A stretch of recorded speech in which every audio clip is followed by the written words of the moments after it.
Pandian stores சீரியலோட upcoming episode என்னன்னு பார்க்கலாம். சக்திவேல் முத்துவேல் வீட்டுக்கு போன பழனியை பார்த்து அப்பத்தா ரொம்பவே சந்தோஷப்படுறாங்க. வா பழனி, நீ நம்ம வீட்டுக்கே வரணும்னு தான் நானும் ஆசைப்பட்டேன்.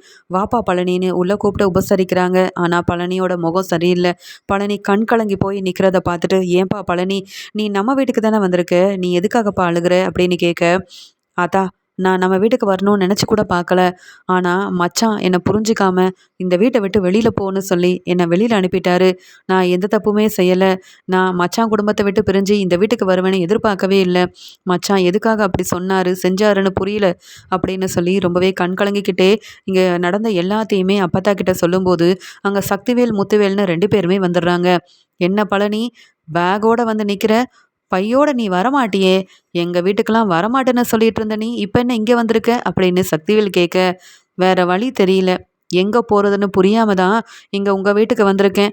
ஏன் இங்கே வந்தது பிடிக்கலன்னா சொல்லுங்க, இப்பயே வெளியில் போயிடுறேன் அப்படின்னு சொல்ல, அதுக்கூடனே பழனியோட அம்மா சொல்கிறாங்க, பழனி அப்படியெல்லாம் சொல்லாதப்பா, உனக்குன்னு நாங்கள் எல்லாரும் இருக்கோம்.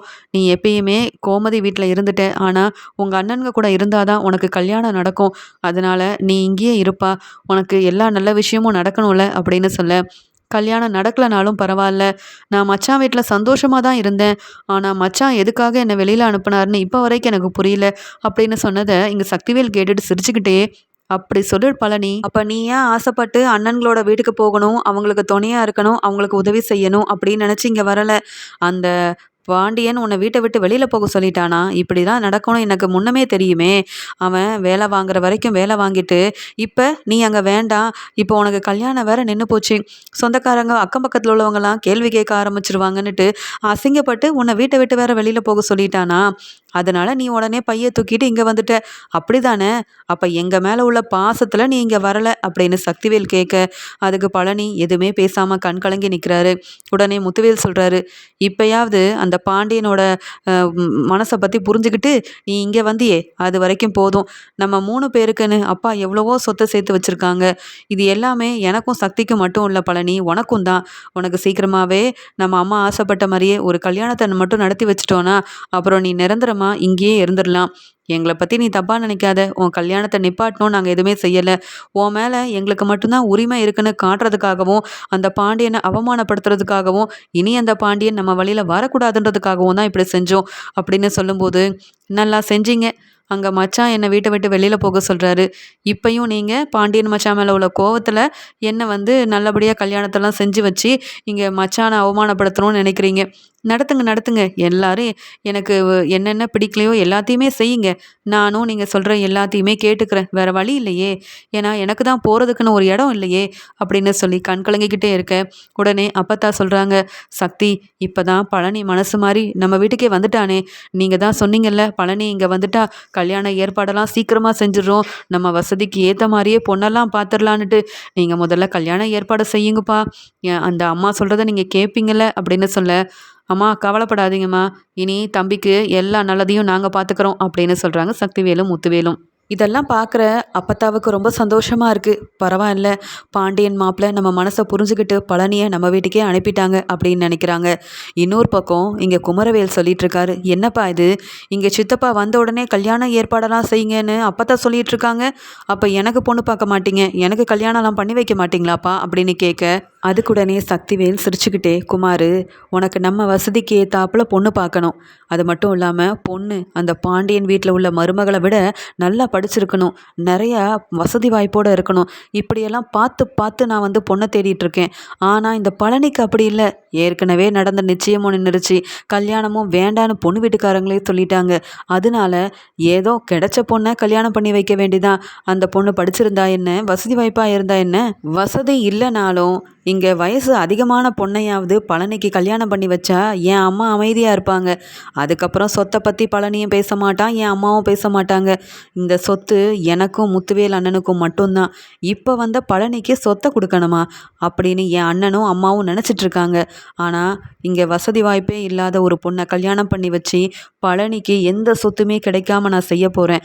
அப்படிப்பட்ட ஒரு பொண்ணை தான் நானும் தேடிட்டுருக்கேன். சீக்கிரமாகவே பாரு, எப்படி இந்த பழனிக்கு ஒரு நல்ல கல்யாணத்தை செஞ்சு வைக்க போகிறேன்னுட்டு அப்படின்னு சொல்லும்போது, என்னப்பா சொல்கிறீங்க, இங்கே பழனி சித்தப்பாவுக்கு நம்ம குடும்பத்துக்கு ஏற்றாப்புல இல்லப்பா பொண்ணெல்லாம் பார்த்து கல்யாணம் பண்ணி வைக்க போகிறேன்னு எல்லாரும் முன்னாடியே சொன்னீங்க. ஆனால் நீங்கள் இப்போ பேசுகிறத பார்த்தா வேற மாதிரில இருக்குது அப்படின்னு கேட்க, ஆமாம் பழனிக்கு எல்லாத்த விடையும் இப்போ வயசு அதிகம். சொல்லப்போனால் பாண்டியன் வீட்டில் பாண்டியன் பசங்க எல்லாருக்குமே கல்யாணம் ஆயாச்சு. ஆனால் பழனிக்கு அப்படியா? பழனிக்கு வயசும் அதிகம், அவன் படிக்கவும் இல்லை. இப்போ வரைக்கும் நம்ம வீட்டில் இருந்திருந்தா கூட யாராவது நம்பி பொண்ணு கொடுத்துருப்பாங்க. அந்த பாண்டியனை நம்பி போய் அங்கே கடையில் வேலை பார்த்துக்கிட்டு பொட்டலம் போடுறது, இங்கே எடுபிடி வேலை செய்கிறதுன்னு சம்பளமே இல்லாமல் வேலை பார்த்துட்டு இருந்த இந்த பழனிக்கு என்ன வசதி வாய்ப்போட என் பொண்ணு தேடி வரப்போகுது? ஏதோ படிக்காத பொண்ணு, வசதியே இல்லாத பொண்ணுன்னு அப்படிப்பட்ட பொண்ணு தான் கிடைக்கும். ஏதோ ஒரு பொண்ணை கல்யாணம் பண்ணி வைக்க வேண்டிதான் அப்படின்னு முத்துவேல் சக்திவேல் வந்து குமரவேல் கிட்ட பேசிட்டு இருக்க எல்லாத்தையுமே பழனி கவனிக்கிறாரு. இதெல்லாம் கேட்டுட்டு இருந்த பழனியால் தாங்கிக்க முடியாம கண் கலங்கி போய் நிற்கிறாரு. என் அண்ணன்க எனக்கு ஒரு நல்ல வாழ்க்கையை அமைச்சு தருவாங்க அப்படின்னு என் மச்சான் நினைக்கிறாரு. ஆனால் என் அண்ணன்களுக்கு பணம் தான் முக்கியம், சொத்து தான் முக்கியம். என் வாழ்க்கையை பற்றிலாம் அவங்க யோசிக்க மாட்டாங்கன்னு தெரிஞ்சிருந்தோம் இந்த வீட்டுக்கு வந்தது பெரிய தப்பு தானே அப்படின்னு கண் கலங்கி போய் நிற்கிறாரு பழனி. என்ன ஆனாலும் அண்ணன்க சொல்கிற மாதிரியே ஏதோ கிடைச்ச பொண்ணை கல்யாணம் பண்ணிக்க வேண்டிதான் அப்படின்னு மனசையும் ஆறுதல் படுத்திக்கிறாரு பழனி. இங்கே அப்பத்தா அடிக்கடி முத்துவேல் கிட்ட, என்னப்பா முத்துவேலு, மில்லுக்கு போகிற, வயலுக்கு போகிற, மற்ற வேலையெல்லாம் பார்க்குற, ஆனால் பழனிக்கு ஒரு நல்ல பொண்ணாக பார்க்க மாட்டேங்கிறீங்களேப்பா. பழனி உங்களை நம்பி தானே இந்த வீட்டுக்கு வந்திருக்கான். இப்போ பாண்டியன் பக்கம் போகிறதில்ல, ஏன் கோமதி கிட்டையும் அந்த கோமதியோட பசங்க கிட்ட கூட பேசுறதில்ல. நம்ம வீட்டில் இருக்க பழனிக்கு நம்ம தானப்பா நல்லது செய்யணும் அப்படின்னு சொல்ல, அதான் சக்திவேல் சொல்லியிருக்கானேம்மா, இங்கே சீக்கிரமாகவே இங்கே பழனிக்கு ஒரு நல்ல பொண்ணாக பார்த்து கல்யாணம் பண்ணிடலான்னு, கவலைப்படாதீங்க முடிச்சிடலாம் அப்படின்னு சொல்ல, அந்த சமயம் இங்கே முத்துவேலுக்கு ஒரு ஃபோன் வருது. சக்திவேல் மில்லில் இருந்து ஃபோன் பண்ணி சொல்கிறாரு, இப்படி ஒரு பழனிக்கு ஒரு பொண்ணை பார்த்துருக்கோம். அது மட்டும் இல்லாமல் பொண்ணு வீட்டுக்காரங்க எல்லாருமே நம்ம வீட்டுக்கு வராங்க. இங்கே நம்ம பேசி முடிச்சிட்டோன்னா சீக்கிரமாகவே கல்யாணம் ஏற்பாடு பண்ணிடலாம் அப்படின்னு சொல்ல, இதை கேட்டு இங்கே முத்துவேல் ரொம்ப சந்தோஷப்படுறாரு. அப்போ நான் எல்லா ஏற்பாடையும் செய்கிறேன், சாயந்தரத்துலேயே அங்கே பொண்ணு வீட்டுக்காரங்களை வர சொல்லு, பேசி முடிச்சிடலாம் அப்படின்னு சொல்லிட்டு ஃபோனை வைக்கிறாரு. இது கேள்விப்பட்டு அப்பத்தா இங்கே பழனியோட அண்ணிங்கன்னு எல்லாருமே ரொம்பவே சந்தோஷப்படுறாங்க. இங்கே பொண்ணு வீட்டுக்காரங்களும் சக்திவேலோட வீட்டுக்கு வரதை அங்கே இருந்த பாண்டியன் வீட்டில் உள்ள எல்லாரும் பார்க்குறாங்க. உடனே கோமதி சொல்கிறாங்க, பார்த்தீங்களா என் தம்பி பழனிக்கு நீங்களே தேடி கல்யாணம் பண்ணியிருந்தா அவன் ரொம்ப சந்தோஷப்பட்டிருப்பான். ஆனால் நீங்கள் அவனை வீட்டை விட்டு வெளியில் அனுப்பிட்டீங்க. எப்படியோ என் அண்ணன்களாவது அவனுக்கு நல்லபடியாக கல்யாணத்தை முடிச்சு வச்சா சரிதான் அப்படின்னு சொல்லும்போது, அதுக்குடனே இங்கே கண் கலங்கிக்கிட்டே பாண்டியன் சொல்கிறாரு, இப்படியெல்லாம் நடக்கணுன்றதுக்காக தான் பழனியை வீட்டை விட்டு போக சொன்னேன். நான் என்ன தான் பெரிய இடத்துல பொண்ணு பார்த்தாலும் உன் அண்ணன்க பழனிக்கு நான் நடத்தி வைக்கிற கல்யாணத்தை நடத்த விட மாட்டாங்கன்னு தெரியும். எப்படியோ பழனி உங்கள் அண்ணன்க வீட்டில் சந்தோஷமாக இருந்தால் எனக்கும் அது ரொம்ப சந்தோஷம்தான் கோமதி. நீங்கள் எல்லாரும் என்னை தப்பாக நினைக்கிறீங்க. ஆனால் பழனியோட நல்லதுக்காக மட்டும்தான் அவனை வீட்டை விட்டு வெளியில் போக சொன்னேன். நான் வேணும்னே பழனியை என்னைக்காவது திட்டியிருக்கலாம், அவமானப்படுத்தியிருப்பேன். ஆனால் வெளியில் போக சொன்னதே இல்லை. எல்லாத்துக்கும் பின்னாடியும் ஒரு காரணம் இருக்குது அப்படின்னு கண் கலங்கி போய் நிற்கிறாரு பாண்டியன். பொண்ணு வீட்டுக்காரங்க முத்துவேலோட வீட்டுக்கு வந்து பேசுகிறாங்க. பேசுனதுக்கப்புறமா தான் தெரிய வருது, பழனியை விட பொண்ணு வயசில் ரொம்பவே மூத்தவங்க. அவங்க படிக்கல, பெரிய வசதி வாய்ப்பும் இல்லை. அது மட்டும் இல்லாமல் அவங்களுக்கு ஏற்கனவே கல்யாணம் ஆயிருக்குது. இது எல்லாத்தையுமே அந்த பொண்ணோட சொந்தக்காரங்க எல்லாருமே சொல்லும்போது முத்துவேலால் இதை தாங்கிக்க முடியல. என்ன நம்ம தம்பி பழனிக்கு இப்படி ஒரு வரனை வந்து கொண்டு வந்திருக்கானே சக்திவேல் அப்படின்னு சொல்லிட்டு இங்கே உடனே முத்துவேல் சக்திவேல் கிட்ட கேட்குறாங்க, என்ன நம்ம தம்பிக்கு ஒரு நல்ல இடத்துலேருந்து பொண்ணை பார்ப்பேன்னு பார்த்தா இங்கே பழனிக்கு இங்கே வந்து பழனிக்கும் இந்த பொண்ணுக்கும் கொஞ்சம் கூட பொருத்தமே இல்லாத ஒரு இதை வந்து நீ தேர்ந்தெடுத்திருக்கியே, எதுக்காக இப்படி ஒரு கல்யாணத்தை நடத்தி வைக்கணும்னு நீ வந்து நினைக்கிற அப்படின்னு சொல்லி ரொம்பவே கோவமாக முத்துவேலும் கேட்குறாரு. அதே மாதிரி இந்த வரம் தேவையில்லை அப்படின்ற மாதிரியும், பழனிக்கு இப்படி ஒரு கல்யாணமா அப்படின்ற மாதிரியும் அப்போ தான் யோசிக்கிறாங்க. பழனி கண் கலங்கி போய் நிற்க, அதுக்குடனே எல்லாரும் முன்னாடியும் சக்திவேல் சொல்கிறாரு, நம்ம பழனி என்ன ரொம்ப பெருசாக படிச்சிருக்கானா என்ன? அவனை காலேஜுக்கு அனுப்பி வச்சோம், இல்லை நம்மளை நம்பி அவன் வந்து நல்லபடியாக இருந்தானா? ஒன்றும் இல்லை. இப்போ என்னவோ பாண்டியன் வீட்டை விட்டு போக சொன்ன உடனே அண்ணன்க முக்கியம்னு இந்த வீட்டில் வந்து நிற்கிறான். நம்ம குடும்பத்துக்குன்னு இந்த பழனி பெருசாக என்ன செஞ்சுட்டான்? அவனுக்கு பெரிய இடத்துலேருந்து பொண்ணு கொண்டு வரதுக்கு. அது மட்டும் இல்லாமல் பழனிக்கும் வயசாயிட்டே போகுது. அதனால தான் ஏதோ என்னால் முடிஞ்ச அளவு இந்த மாதிரியான ஒரு பொண்ணை பார்த்து கல்யாணம் பண்ணி வைப்போமே நினச்சேன் அப்படின்னு சொல்ல, அப்போ தான் ரொம்பவே கோவமா, சக்தி நீ இப்படி செய்வேன்னு எதிர்பார்க்கல. இதே உன் பையன் குமாருக்கு இந்த மாதிரியான பொண்ணை பார்ப்பியா, இல்லை கல்யாணம் பண்ணி வைப்பியா? யாரையும் நான் குறை சொல்லணும்னு நினைக்கல. ஆனாலும் பழனிக்கு ஏற்ற மாதிரி பொண்ணை பார்த்துருக்கலாமே. பழனி படிக்கல, ஆனாலும் அவனுக்குன்னு ஏற்ற ஒரு பொண்ணு கிடச்சிருந்தா ரொம்ப நல்லா இருக்கும். ஆனால் படிக்கலைனாலும் பரவாயில்ல, வசதி வாய்ப்பு இல்லைனாலும் பரவாயில்ல, பழனி வயசுக்காவது ஏற்றமான பொருத்தமான பொண்ணாக இருந்திருக்கலாம். அது மட்டும் இல்லாமல் பழனிக்கு இது முதல் கல்யாணமாச்சே. ஆனால் நீ பார்த்த பொண்ணுக்கு இது ரெண்டாவது. ஆனால் நீ இப்படி செய்வேன்னு எதிர்பார்க்கல. பழனி உன்னோட தம்பி, உன் பையனுக்கு மட்டும் நல்ல வாழ்க்கையாக அமையணும்னு காத்திருந்து குமாருக்கு நல்ல பொண்ணாக பார்த்து கல்யாணம் பண்ணி வைக்கணும்னு நினைக்கிற நீ பழனியை பற்றி யோசிக்கவே போயிட்டல்ல. பழனிக்கு சொத்து கிடைக்கக்கூடாது, ஏதோ ஒரு பொண்ணை பார்த்து கல்யாணம் பண்ணி வச்சு அவனை ஒதுக்கி வச்சிடணும், ஓரமாக வச்சிடணும்னு நினைக்கிறல்ல அப்படின்னு அப்பத்தான் ரொம்பவே கோவமாக கேட்க, பழனி அழுதுகிட்டே எனக்கு கல்யாணமும் வேண்டாம், ஒன்றும் வேண்டாம், யாரும் எனக்கு பொண்ணு தேடாதீங்க, நீங்கள் அப்படி தேடினாலும் அந்த கல்யாணத்தை நான் செய்ய மாட்டேன்னு சொல்லிட்டு அழுதுகிட்டே கோயிலுக்கு கிளம்பி போயிடுறாரு. அங்கே எல்லாருமே பழனிக்காக வேண்டுதல் செய்கிறதுக்காக கோமதி, மீனா, ராஜேன்னு, பாண்டியன் கூட எல்லாருமே கோயிலுக்கு வந்திருக்காங்க. இந்த முறையாவது பழனிக்கு நல்லபடியாக கல்யாணம் நடந்துடணும்னு சொல்லி வேண்டிக்கிறதுக்காக வந்திருக்காங்க. அந்த சமயம் பழனி அங்கே அழுதுகிட்டே போக உடனே கோமதி பழனியை பார்த்து கேட்குறாங்க, என்ன பழனி, நீ என்ன இங்கே வந்து நிற்கிற? உன்னை பார்க்க தான் பொண்ணு வீட்டுக்காரங்களாம் வந்திருந்தாங்களே, அவங்க எல்லாம் பேசி முடிவு பண்ணிட்டாங்களா? உனக்கு கல்யாணம் எப்போ ஏற்பாடு பண்ண போகிறாங்க? எப்படா கல்யாணம்னு கேட்குறாங்க கோமதி. இங்கே உடனே பழனி சொல்கிறாங்க, நீங்கள் தான் எல்லாரும் சேர்ந்து என்னை வீட்டை விட்டு அனுப்பிட்டீங்களே, அப்புறம் எனக்கு என்ன நல்லது நடந்தால் உங்களுக்கு என்ன, எனக்கு என்ன ஆனால் உங்களுக்கு என்ன அப்படின்னு கேட்க, பாண்டியன் கண் கலங்கிக்கிட்டே அவனுக்கு எல்லாம் நல்லது நடக்குன்றதுக்காக தான் இப்படி ஒரு முடிவெடுத்தேன். எனக்கு பழனி மேலே சுத்தமாக கோவமே இல்லை. ஆமாம், கல்யாண ஏற்பாடெல்லாம் உங்கள் அண்ணனுங்க செஞ்சிட்டாங்களா? ஏதோ கோயிலுக்கு வந்திருக்க, நல்ல விஷயமா தானே வந்திருப்ப அப்படின்னு சொல்லும்போது உடனே இங்கே அழுதுகிட்டே இருக்கிற பாண்டியன் சொல்கிறாரு, சும்மா இருங்க மச்சான், எங்கள் அண்ணனுங்க எனக்கு நல்லது செய்வாங்கன்னு நான் நினைக்கிறீங்க? என்னை கூப்பிட்டு வச்சு எல்லார் முன்னாடியும் அவமானப்படுத்துகிறாங்க. அந்த பொண்ணு படிக்கலை, அதுவும் பரவாயில்ல, இந்த பொண்ணுக்கு பெரிய வசதி வாய்ப்பு இல்லை, அதையும் நான் எதிர்பார்க்கல. ஆனாலும் அந்த பொண்ணு என்னை விட வயசில் 5-6 வயசு மூத்தவங்க, அவங்களுக்கு ஏற்கனவே கல்யாணம் ஆயிருக்கு. அப்படி இருக்கும்போது அவங்க கணவர் இல்லை, அவங்க பிரிஞ்சு இருக்காங்களாம். அப்படிப்பட்ட பொண்ணை தான் எனக்கு கல்யாணம் பண்ணி வைக்கணும்னு எங்கள் அண்ணன் சக்திவேல் ஆசைப்பட்டுட்டு இருக்காரு. எனக்கு யாரும் கல்யாணம் பண்ணி வைக்க வேண்டாம், எனக்கு இந்த கல்யாணத்தில் விருப்பம் இல்லைன்னு சொல்லிட்டு வந்துட்டேன். நான் பணத்துக்கோ சொத்துக்கோ ஆசைப்படுறவன் இல்லை, ஆனால் என் மனசுக்கு பிடிச்ச மாதிரியாவது பொண்ணு இருக்கணும்னு நான் நினைக்கக்கூடாதா? நீங்களும் என் மனசை புரிஞ்சுக்கல மச்சான், என் அண்ணன்களும் என்னை புரிஞ்சுக்காமல் இப்படி செய்கிறாங்க. இதுக்காக தான் வீட்டை விட்டு போக சொன்னீங்களா? இதுக்காக தான் என் அண்ணன் வீட்டுக்கு என்ன அனுப்புனீங்களா மச்சான் அப்படின்னு கோவத்தில் பழனி வந்து இங்கே பாண்டியனை கேள்விக்கு மேலே கேள்வி கேட்க, சக்திவேலும் முத்துவேலும் இப்படியா செஞ்சுட்டாங்க அப்படின்னு பாண்டியனுக்கு ரொம்பவே கோவம் வருது. என்ன பழனி சொல்கிற? உங்கள் அம்மா நான் கடையிலேருந்து வரும்போது என்னை பார்த்து பேசினாங்க, என் பையன் பழனியை என் வீட்டுக்கே அனுப்பிடுங்க, அப்போ தான் சக்திவேலும் முத்துவேலும் நல்ல இடத்துல பொண்ணு பார்த்து கல்யாணம் பண்ணுவாங்க, நீங்கள் கல்யாண ஏற்பாடு செஞ்சாலும் பழனிக்கு கல்யாணத்தை நடத்த விடவே மாட்டாங்க என் பசங்கன்னு உங்கள் அம்மா என்கிட்ட அழுது கேட்டுக்கிட்டாங்க. இந்த உண்மையை இப்போ வரைக்கும் நான் யார்கிட்டையும் சொல்லலை. உனக்கு ஒரு நல்ல வாழ்க்கை கிடைக்கணுன்றதுக்காக தான் நானே உன்னை உங்கள் அண்ணன்க வீட்டுக்கு அனுப்புனேன். ஆனால் அவங்க சொத்து மேலே உள்ள ஆசையிலையும் பணத்து மேலே இருக்கிற ஆசையிலையும் உனக்கு இப்படிப்பட்ட ஒரு பொண்ணை பார்ப்பாங்க, உனக்கு இப்படி ஒரு கல்யாணத்தை செய்யணும்னு நினைப்பாங்கன்னு நான் எதிர்பார்க்கவே இல்லை. பழனி, என்னதான் இருந்தாலும் நீ வந்து கோமதியோட தம்பி, எனக்கு எல்லா விதத்துலேயும் உனக்கு வந்து நல்லது செய்ய உரிமை இருக்குது.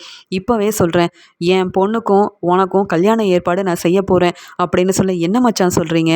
யாரை சொல்கிறீங்க மச்சான்? ஒன்றுமே புரியலன்னு கேட்க, ஏன் அரசி உனக்கு முறை பொண்ணு தானே, நீ கல்யாணம் பண்ண மாட்டியா? உனக்கு எல்லா விதத்துலேயும் உரிமை இருக்குது அரசியை கல்யாணம் பண்ண. நான் எதுக்கு வெளியில் பொண்ணு தேடணும்? வெளியில் பொண்ணு தேடி கல்யாணம் பண்ணணும்னு நினச்சா தானே உங்கள் அண்ணனுங்க கல்யாணத்தை நிறுத்தணும்னு பெரிய திட்டம்லாம் போடுவாங்க. என் பொண்ணை நான் உனக்கு கல்யாணம் பண்ணி வைக்கிறேன். ஏமா அரசி, நீ படித்த வரைக்கும் போதும், இப்போவே உன் மாமாவை நீ கல்யாணம் பண்ணிக்கோ.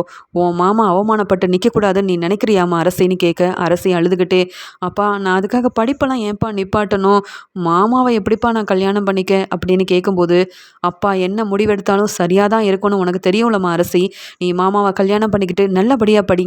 இங்கே என் மாப்பிள்ளை பழனி யார் முன்னாடி அவமானப்பட்டு நிற்கக்கூடாது. பழனிக்கு பொண்ணே கிடைக்கலன்னு யாரும் பேசிடக்கூடாது. நின்று போன கல்யாணத்தை நான் நல்லபடியாக நடத்தி வைக்கணும். பழனி மேலே எல்லா உரிமையும் எனக்கு தான் இருக்குன்னு பழனியோட அண்ணன்க 2 பேத்துக்குமே நான் நிரூபிக்கணும். எனக்காக இதை மட்டும் செய்யுமா அரசி? நான் அப்பா வேற எதையுமே உங்ககிட்ட கேட்கல அப்படின்னு கண் கலங்கிக்கிட்டே அரசியோட கையை பிடிச்சிக்கிட்டு பழனிக்காக பாண்டியன் கேட்டுட்ருக்க, அரசியால் என்ன சொல்லன்னு தெரியல, என்ன முடிவெடுக்குன்னே தெரியல. வேற வழி இல்லாமல் கோமதியும் அழுதுட்டு நிற்கிறத பார்த்துட்டு, நம்ம மாமா அவமானப்படக்கூடாது, நம்ம வீட்டிலேருந்து வெளியில் போன மாமா எல்லாரும் எப்படியெல்லாம் வந்து அவமானப்படுத்துகிறாங்க, கண்டிப்பாக அப்பா சொன்ன பேச்சை கேட்கணும்னு நினச்ச அரசியும் கல்யாணத்துக்கு ஒத்துக்கிறாங்க. ஆனாலும் இங்கே வந்து பழனி சொல்கிறாரு, அரசி சின்ன பொண்ணு, நான் தூக்கி வளர்த்த பிள்ளை, அவளை எப்படி மச்சான் நான் கல்யாணம் பண்ணிக்கிறதுன்னு கேட்க, எல்லாம் சரியாக தான் அமையும். நீ வெளியில் நான் பொண்ணு தேடுற வரைக்கும் உனக்கு பிரச்சனைக்கு மேலே பிரச்சனை வரும். எல்லா பிரச்சனைக்கும் காரணம் உன் அண்ணன்களாக தான் இருப்பாங்க. நான் எதுக்கு என் வீட்லேயே பொண்ணை வச்சுக்கிட்டு உனக்கு வெளியில் பொண்ணு தேடும் பழனி? எல்லா உரிமையும் உனக்கும் இருக்குது, நீ அரசியை தான் கல்யாணம் பண்ணுற அப்படின்னு சொல்லி உடனே உடனே அங்கே கோயிலில் வச்சு எல்லார் முன்னாடியும் அங்கே வந்திருக்க செந்தில், சரவணனாக இருக்கட்டும், இங்கே மீனா, ராஜி, கதிர்னு எல்லார் முன்னாடியுமே உடனே அங்கே கல்யாண ஏற்பாடு செய்கிறாரு பாண்டியன். இங்கே இருக்கிற எல்லாரும் ரொம்ப சந்தோஷப்படுறாங்க. ஆனாலும் கதிர் நினைக்கிறாரு, நம்ம மாமாவுக்கும் வயசு அதிகம், ஆனால் அரசி சின்ன பொண்ணாச்சே அப்படின்னு நினச்சாலும் இங்கே வேற வழி இல்லை. நம்ம மாமாவுக்காக அரசியே ஒத்துக்கும் போது நாம் எதுவுமே சொல்லக்கூடாதுன்னு அமைதியாகவே இருக்கிறாரு கதிர். அங்கே உடனே எல்லாரும் முன்னாடியும் இங்கே அரசிக்கும் இங்கே பழனிக்கும் கல்யாணத்தை செஞ்சு வைக்கிறாங்க கோமதியும் பாண்டியனும். இங்கே கல்யாணம் நல்லபடியாக நடக்குது. ரொம்ப சந்தோஷமாகவே பழனியும் அரசியும் ஆசிர்வாதமும் வாங்கிக்கிறாங்க. இங்கே பழனி அரசிக்கிட்ட, என்னை மன்னிச்சிருமா, நான் உன்னை சின்ன பிள்ளையிலேருந்து பார்த்துருக்கேன், ஆனால் உன்னையே கல்யாணம் பண்ணிப்பேன்னு நினைக்கவே இல்லை. இந்த மாமா உனக்கு பிடிச்சிருக்கான்னு கேட்க, மாமா உங்களை பிடிக்காமல் இருக்குமா மாமா? என் அப்பாவுக்காகவும் அம்மாவுக்காகவும் நான் இது வரைக்கும் பெருசாக எதுவும் செய்யலை. ஆனால் இப்போ நான் உங்களை கல்யாணம் பண்ணிக்கிட்டது நான் உங்களுக்காக மட்டும்தான் மாமா கல்யாணம் பண்ணிக்கிட்டேன். எனக்கு சம்மதம் மாமா அப்படின்னு சொல்லிட்டு, நீங்கள் எதை பற்றியும் நினைக்காதீங்க. இனி உங்கள் அண்ணனுங்க வீட்டில் நீங்கள் இருக்க வேண்டாம். எப்பயும் போல் சந்தோஷமாக நாம் எல்லாரும் ஒத்துமையாக ஒரே வீட்டில் இருக்கலாமாமா அப்படின்னு அழுதுகிட்டே அரசி சொல்ல, அரசியோட நல்ல மனசை புரிஞ்சுக்கிட்டு பழனி ரொம்பவே சந்தோஷப்படுறாரு. இங்கே பாண்டியன் வீட்டில் உள்ள எல்லாருமே ரொம்ப சந்தோஷமாக அரசியவும் பழனியவும் கல்யாணம் முடித்து அங்கே வீட்டுக்கு கூட்டிகிட்டு போகிறாங்க.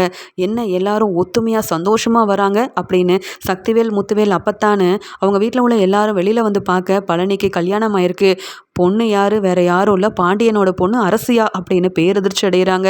ஆனால் அப்போ தான் நினைக்கிறாங்க, இவங்க அண்ணன்களாக இருந்து பழனிக்கு எப்படிப்பட்ட பொண்ணை பார்த்தாங்க. ஆனால் இங்கே பாண்டியன் என் பையனுக்கு தன்னுடைய பொண்ணையே கல்யாணம் பண்ணி வச்சுருக்காரு. இப்படி ஒரு நல்ல மனசு வேறு யாருக்குமே வராது.